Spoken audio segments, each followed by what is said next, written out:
아버지 집을 떠난 사람들이 바로 우리입니다. 여러분, 우리가 자식을 키우다 보면 또 우리도 자식으로 살았죠. 부모의 간섭과 교육이 싫어서 반항하고 집을 떠나려고 하는 경향성이 있습니다.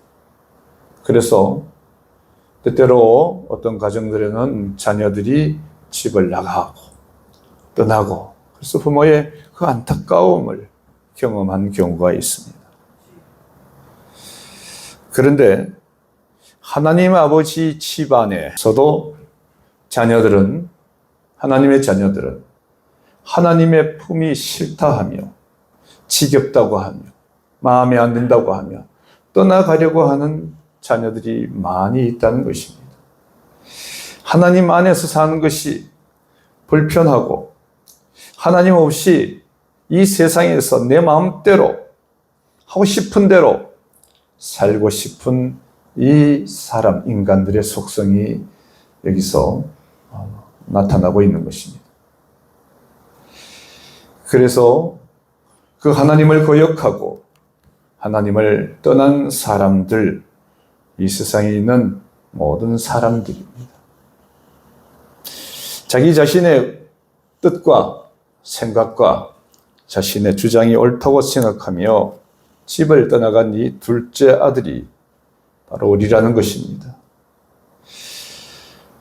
이 둘째 아들의 이 모습은 교회 밖에 있는 사람들은 당연하지만 교회 안에 들어와 있는 사람들도 몸은 교회 안에 들어와 있는데 발걸음은 교회당에 와서 앉아서 직분도 있는데 마음은 하나님을 멀리 떠난 지가 오래되었거나 지금도 떠나 있는 사람들이 있다는 것을 우리는 생각할 수 있습니다.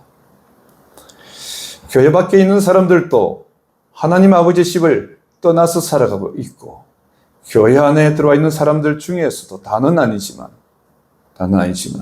그 중에는 더러 많이 하나님을 벌써 떠난 지가 오래되었고, 교회의 생활은 누구 못지않게 잘하고 인정받는데 실제 하나님하고는 멀리 떨어져서 이 집 나간 둘째 아들과 같은 모습으로 살아가는 사람들이 있습니다.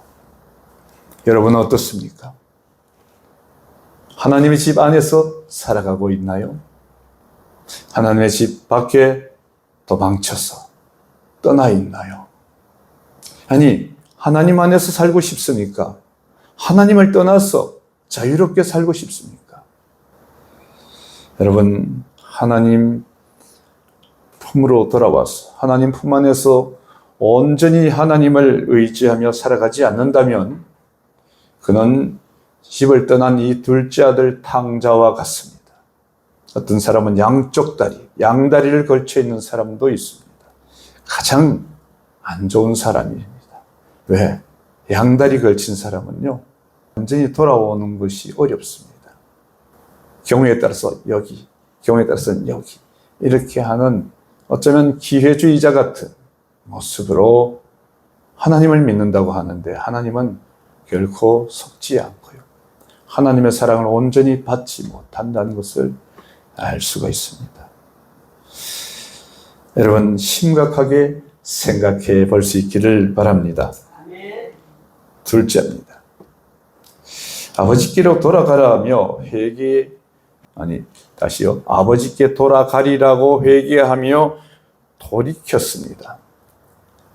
둘째 아들은요, 자신의 뜻과 자신의 포부를 먼 나라에 가서 살아보려고 했었고, 그러나 거기에 대해서 실패하고 잘못을 깨닫는 순간 그는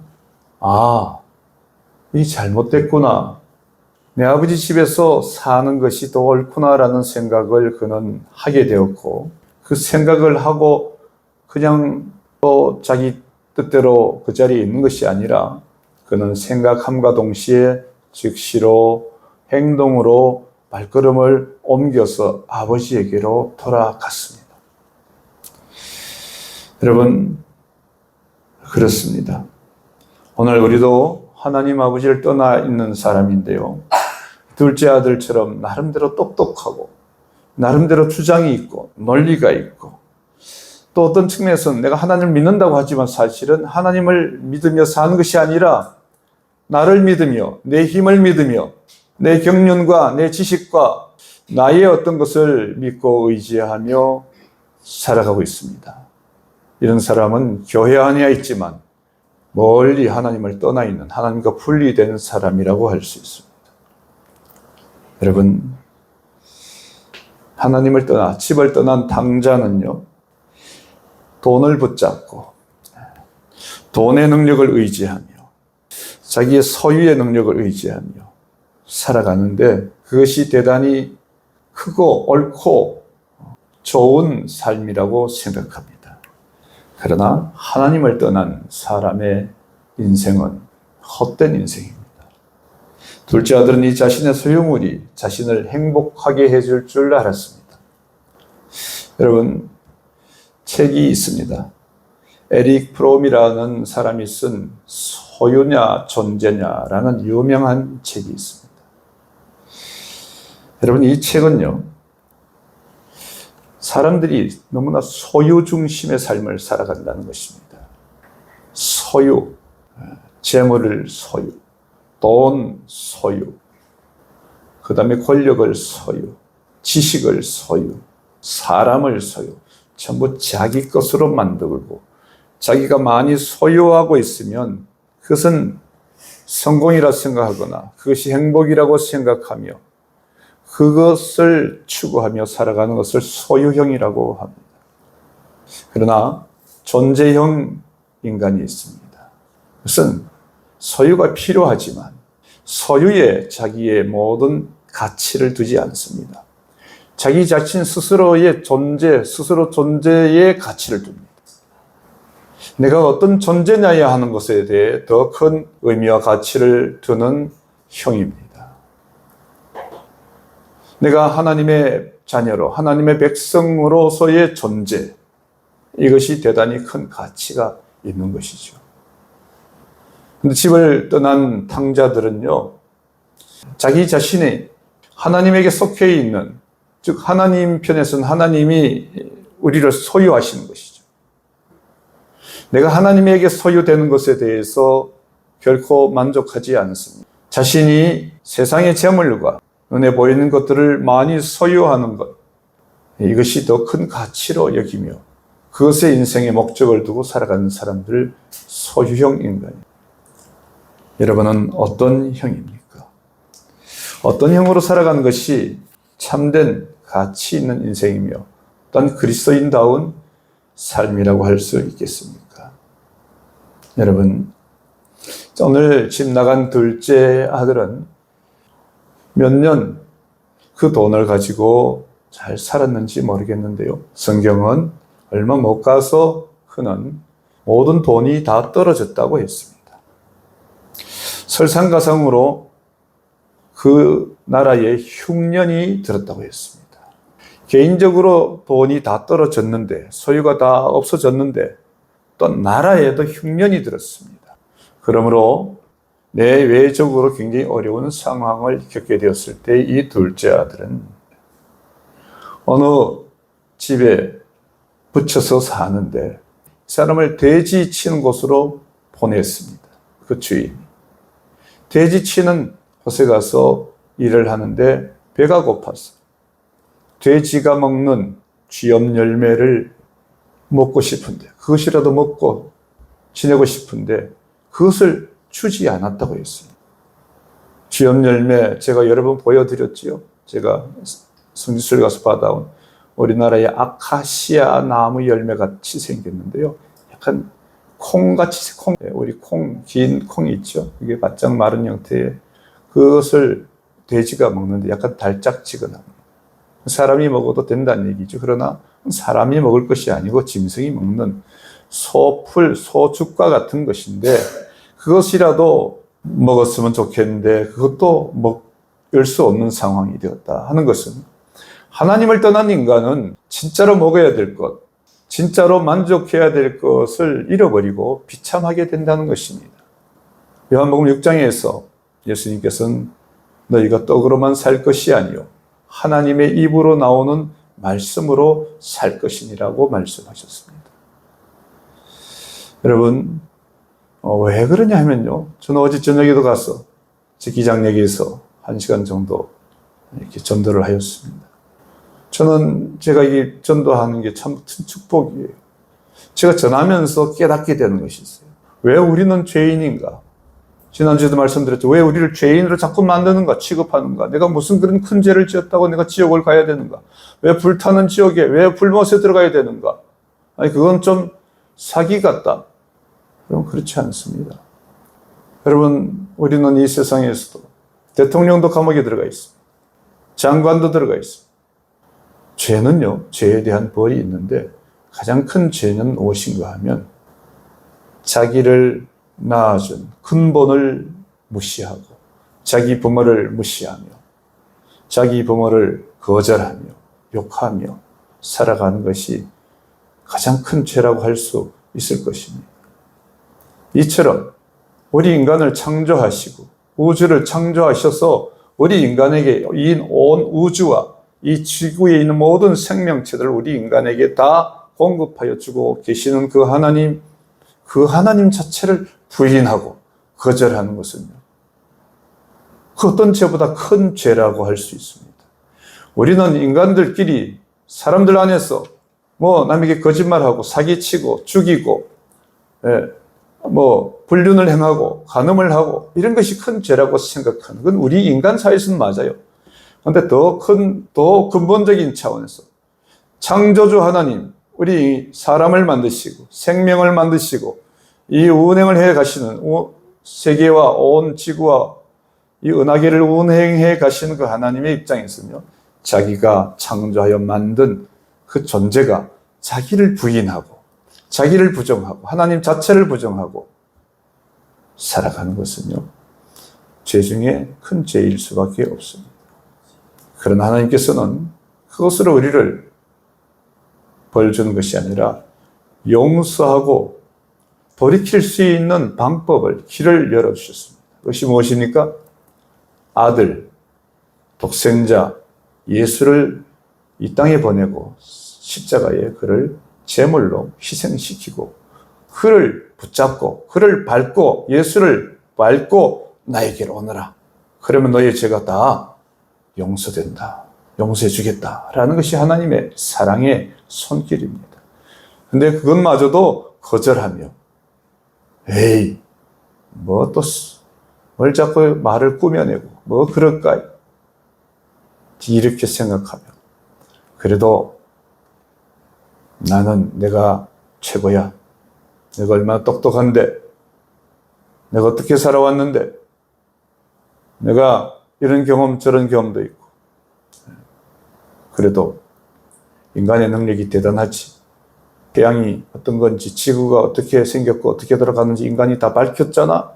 비가 어떻게 오는지 다 밝혔잖아. 과학이 최고야. 이렇게 하면서 사람들은 하나님을 점점점 멀리하며 거절하며 숨을 쉬는 것도 인간이 공기를 만들어서 숨 쉬게 하는 것 아닌데 그거는 그냥 자연이라고 생각하고 물을 마시는 것도 인간이 물을 만들어내는 것 아닌데 태양의 빛을 받아야 사는데 우리가 먹는 모든 것들은 다 하나님이 자라게 하고 키워서 열매를 맺혀주면 그걸 따서 먹고 그래서 살아가는데 인간이 모든 것을 하는 것처럼 그거는 그냥 자연스럽게 일어나는 것이니 그거는 하나님이 한 것이 아니라고 생각을 하므로 계속해서 하나님을 부인하는 것이 얼마나 크고 그래서 하나님이 십자가로 손길을 내밀었는데도 불구하고 이것을 뿌리치고 그러니 불타는 지옥, 그러니 그게 죄가 크지요. 맞습니까? 아멘.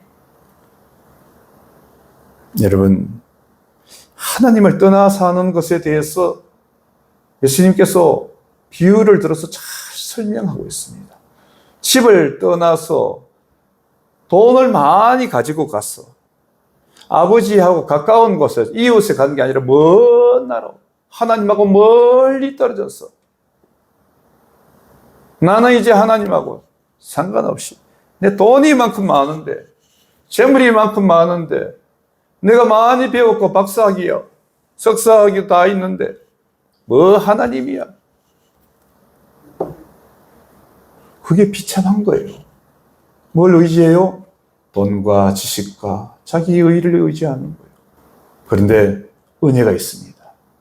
하나님이 그래도 그 사람을 그냥 놔두지 않고 그가 돼지 치는 쥐염 열매도 먹지 못하는, 즉 사업에 실패하고 가정에 어려움이 생기고 자기 삶의 의미를 깨닫지 못하고 힘들어하는 때에 하나님을 생각하게 돼 있습니다. 사람들은. 그게 기회입니다. 하나님께로 돌아오라는 하나님의 음성이요, 사인인 것입니다. 길거리에서 저 같은 사람이 막 소리칠 때에 다 지나가지만, 아 그래, 돌이키는 사람이 저는 있을 것이라고 믿습니다. 우리 교회에 나온 건 아니지만 그가 하나님께로 마음을 돌이키는 역할을 한다고 봅니다. 여러분, 회개는요, 마음만 돌이키는 게 아니고요, 잘못했다고, 이거 잘못했습니다 하고 또 똑같이 계속해서 뻔뻔한 자기 길을 가는 것이 회개가 아니고요, 잘못했다고 반성하고 그리고 돌이켜 가던 길을 멈추고 하지 않고 하나님께로 돌아오는 것입니다. 즉 삶을 하나님께로 돌아온, 하나님을 믿는 믿음으로 사는 삶으로 변화되는 것입니다. 그것이 바로 회개이며 그 사람이 돌아온 자식이 되고 그 사람이 하나님의 품 안에 안기게 되는 것입니다. 아멘. 아멘.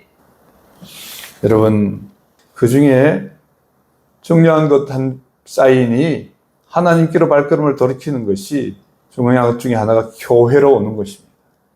일주일에 한 번 드리는 이 예배도 참석하지 못하고 자기 중심으로 살아가면요, 뭐가 바쁘다, 무슨 일이 있다, 내 기분이 안 좋다, 뭐 몸이 좀 아프다, 이 교회당에 오는 것도요 어렵습니다. 힘듭니다. 여러분, 주일마다 예배에 참석하는 분들은 돌이키는 분이요, 그분에게 믿음이 없다고 할 수 없고 믿음이 있는 것입니다. 아멘. 아멘. 그러나 단서가 붙죠. 그렇게 한다고 해서 그의 마음이 멀어져 버리면, 교회에 와서 떠나가 다른 짓 하고 살아간다면 그는 여전히 집 나간 당자와 같을 수 있다는 것을 말씀을 드립니다. 여러분, 오늘 이 메시지의 핵심은 뭡니까?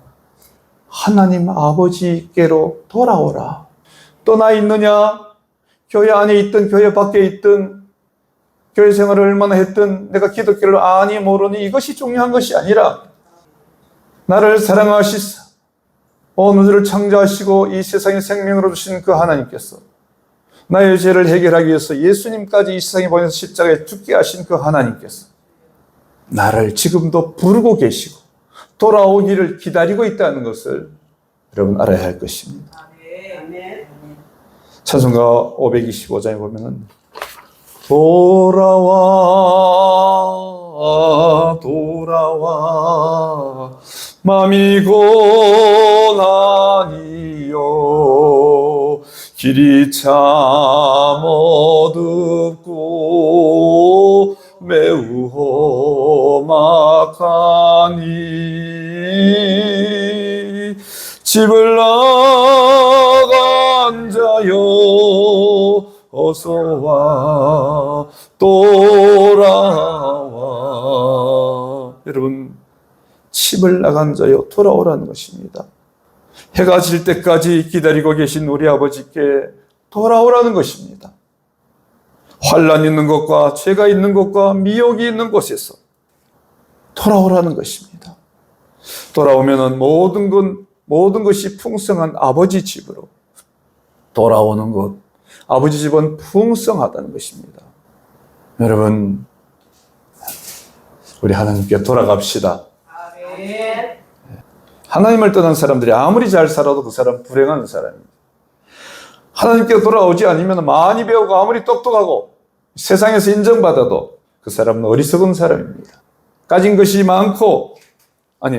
없고 못 배우고 좀 사람들로부터 무능한 취급을 받는다 할지라도 하나님께로 돌아왔다면, 하나님 품 안에 있다면 그 사람은 행복한 사람이요, 성공한 사람이요, 지혜로운 사람이라는 것을 믿으시기 바랍니다.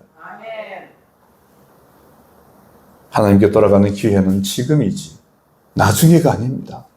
내일이 아니고 조금 있다가 아니라 지금 저와 여러분들이 이 둘째 아들처럼 하나님께로 돌아가는 마음, 하나님을 향하여서 내가 가겠노라고, 믿음으로 이제 살겠노라고, 아버지 하나님만 의지하며 살겠노라고, 다른 것은 이 아버지 하나님보다 저 좋은 것이 없노라고 생각하며 자신의 모든 것을 내려놓고 하나님 품으로 돌아가는 저와 여러분 되시기를 바랍니다. 아멘.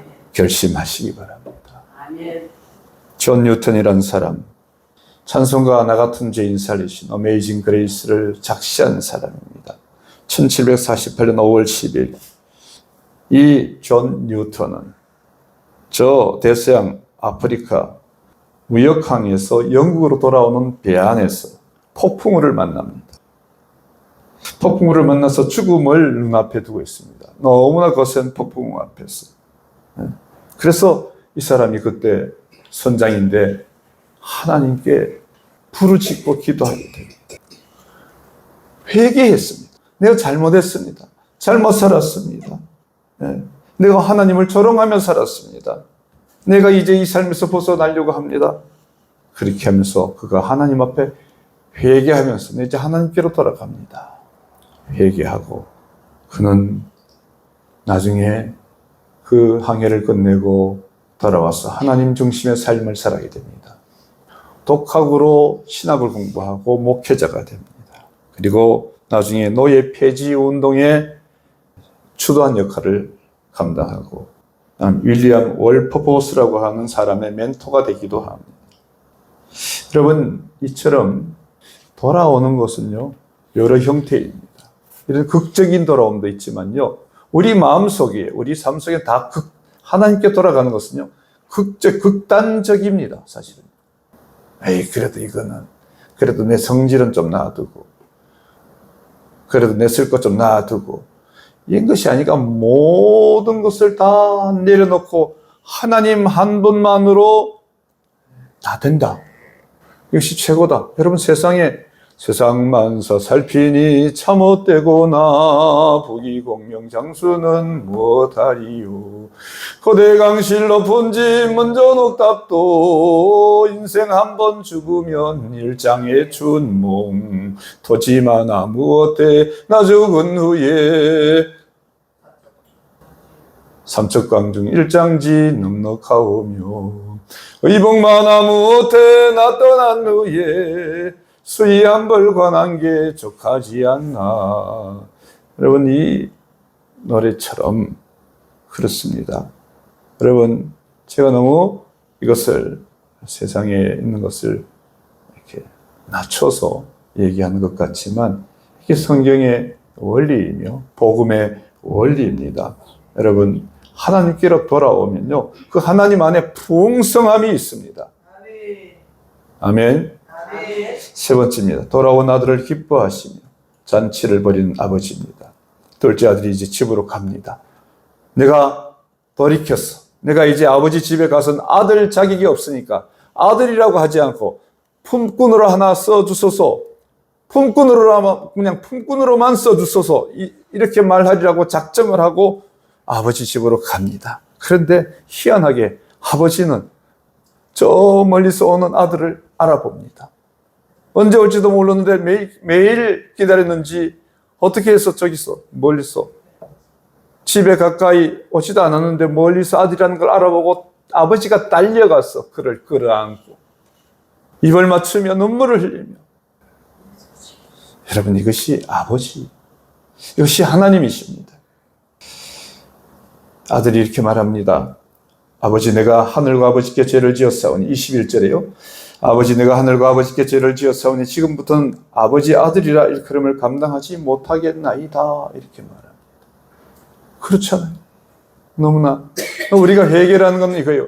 나 이제 예수 믿을게요, 나 하나님 믿을게요 하면서 뭔가 떳떳하고 뻔뻔한 것이 아니라, 여러분, 돌아올 때에는, 회개할 때에는요, 자신의 잘못을 철저히 인정하고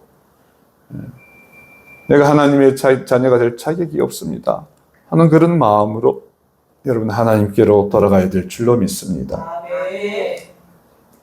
아들은 그래서 나는 아들 자격이 못 됩니다. 나중에 나는 그냥 품꾼으로 써주십시오. 나 품삯이나 받으면서 일하며 살겠습니다.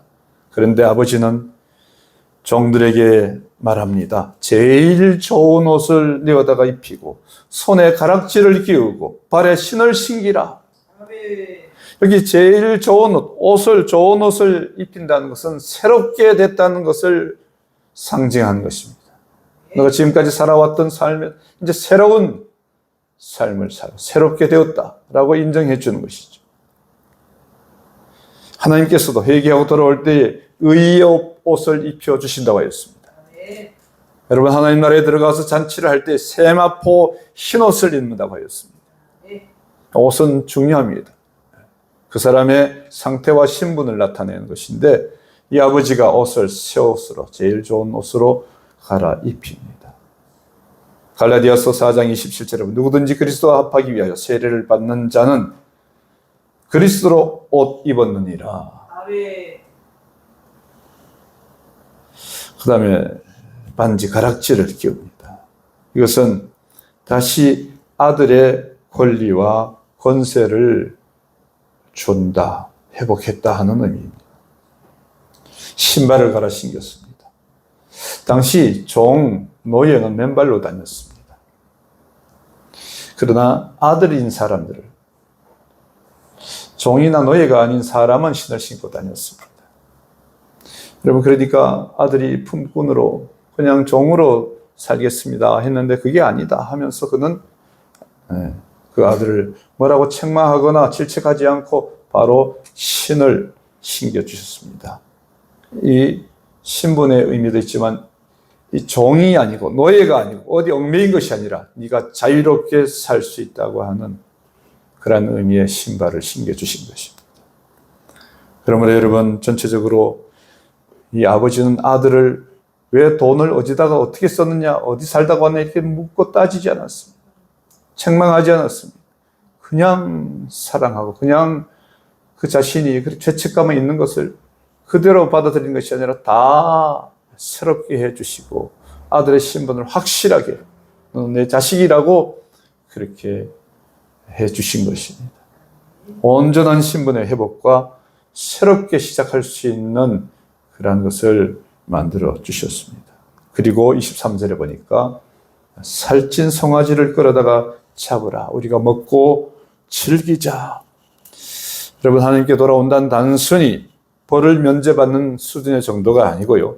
풍성한 축복을 받는 그 잔치의 주인공이 되는 것입니다. 여러분 우리가 하나님께로 돌아갈 때에 여러분 세상에 사는 사람들이 하나님께로 돌아오고 교회로 오고 세례를 받고 할 때에 여러분 하늘에서는 잔치가 벌어진다는 거예요. 하나님께서는 기쁨의 잔치를 여러분 소를 잡는 것도 아니고 송아지를 잡는 것은요 굉장히 큰 의미가 있습니다. 혼자 그 집안만 기뻐한 것이 아니고 아버지만 기뻐한 것이 아니고 온 지역의 주민들, 동네 사람들과 함께 여러분 24절에 보니까 24절 같이 한번 읽어볼까요? 시작. 이 내 아들은 죽었다가 다시 살아났으며 내가 잃었다가 다시 얻었노라 하니 그들이 즐거워하더라. 소문을 내고 공개적으로 잔치를 합니다. 내 아들이 죽었다가 다시 살아났다고 하면 잃었다가 다시 얻었다라고 표현을 합니다. 여러분 살찐 송아지 우리가 하나님께로 돌아갈 때요 하나님 우리에게 살찐 송아지로 축하하며 축복하며 여러분 하나님으로부터 오는 놀라운 복을 받은 적이 있습니까? 그 사인을 경험한 적이 있습니까? 그것이 영적이든 아니면 육적이든 세상적인 것이든 하나님은 우리가 하나님께로 돌이키며 하나님 안에 온전히 거할 때 하나님에게 있는 풍성한 것을 주시는 것입니다. 죽어서만 되는 것이 아니라 이 땅에서도 주시는 것입니다. 이 땅에서도 지금 현재도 살아계신 하나님을 우리가 돌아가면은 경험하게 된다는 것을 믿으시기 바랍니다. 그러므로 그것이 바로 구원입니다. 시편 23편에 다윗이 말했습니다. 5절에 내 잔이 넘치나이다. 넘치나이다. 네. 여러분, 이 세 가지 비유, 제가 세 번째 비유를 가지고 이제 말씀을 정리했습니다. 자, 다시 15장 전체를 가지고 다시 한번 정리하겠습니다.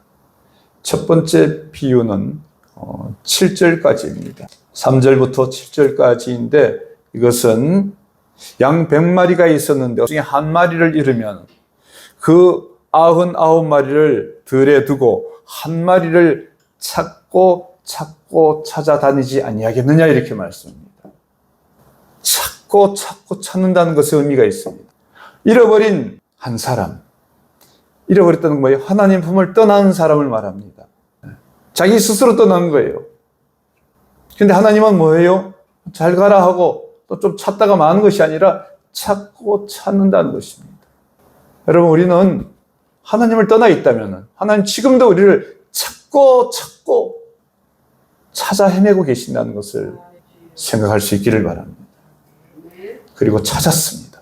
드디어 찾으면요, 집에 아들이 돌아온 것처럼요, 즐거워 기뻐해서 그 양을 목자가 어깨에 메고 즐겁게 돌아와서 이웃을 불러, 친구를 불러, 벗을 불러서 모으고 내 잃은 양을 찾았노라 하면서, 여러분 15장 7절을 한번 읽어보세요.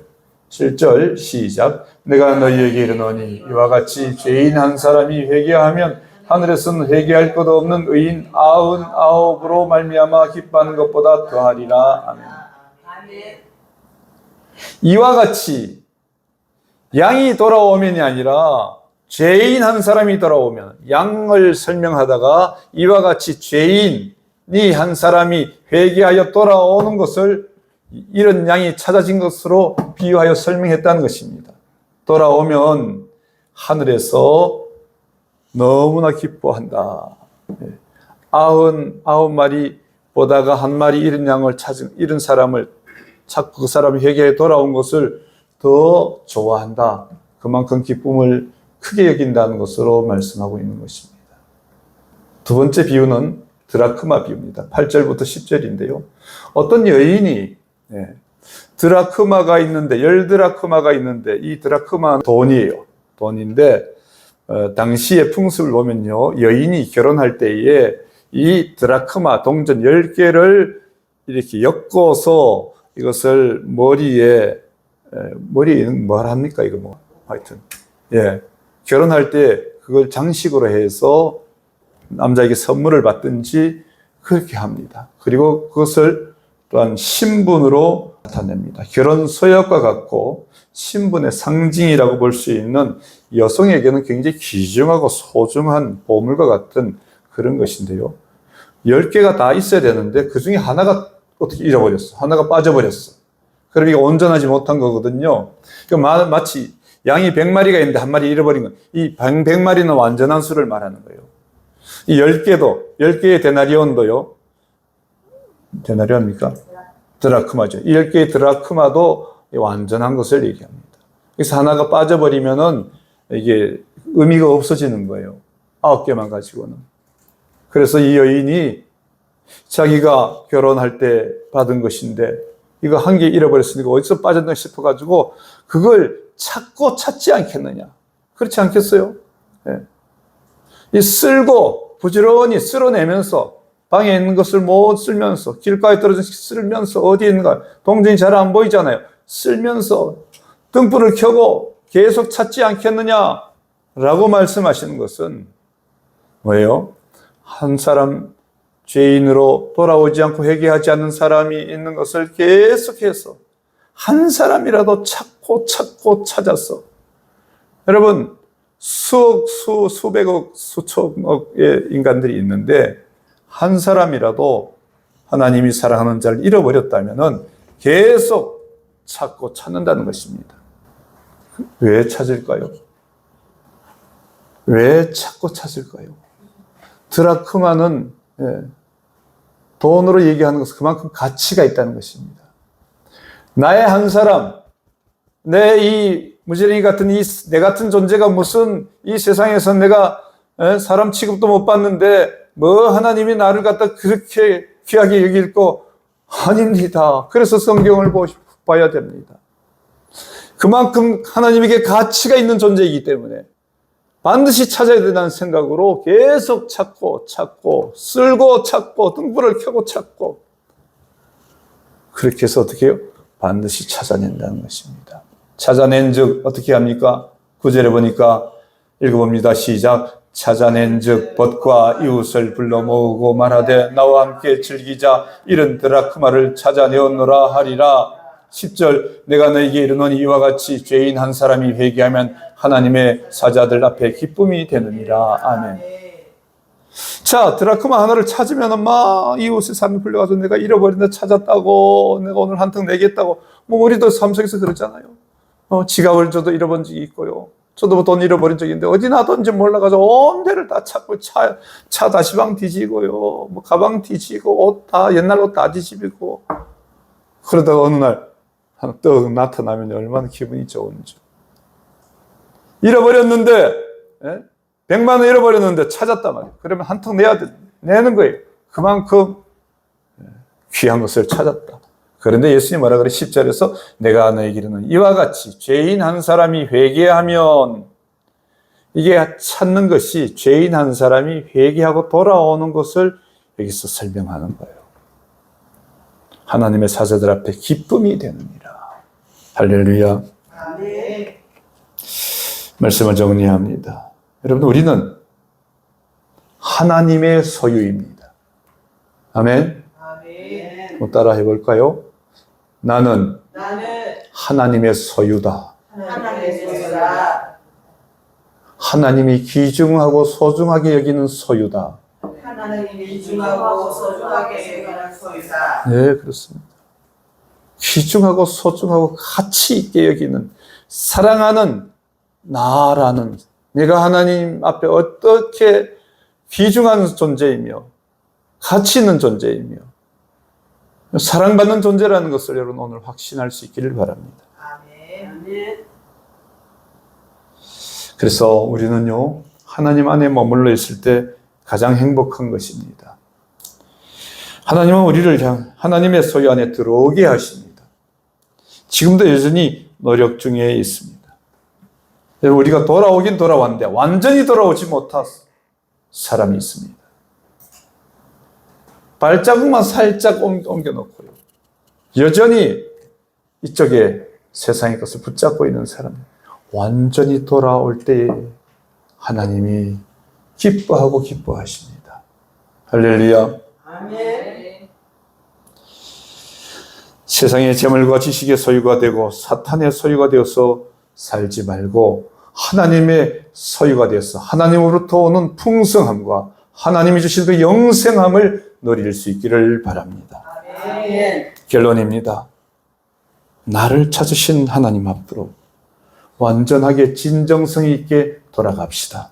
아멘. 그래서 이제는 하나님의 집에서 가출하지 말고 더 이상 나 집낙 하나님 떠나지 말고 언제나 하나님 품 안에서 나의 존재의 가치를 소중히 여기고 나의 존재의 가치가 소중한 것을 알고 살아가는 저와 여러분 되시기를 주님의 이름으로 축원드립니다. 아멘. 기도하겠습니다.